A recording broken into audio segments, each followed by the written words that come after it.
哦，这座桥叫九龙七星学业光明桥。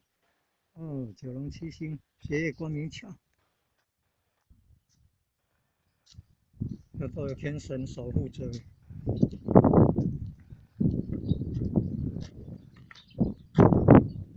对面的叫做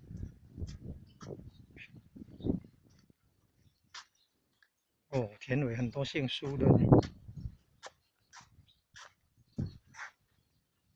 九龙七星平安进财桥，风调雨顺，国泰民安了哈。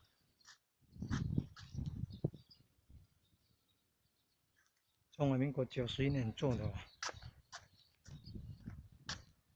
通常庙的前面都会有水池，这跟供奉的神明有关系吗？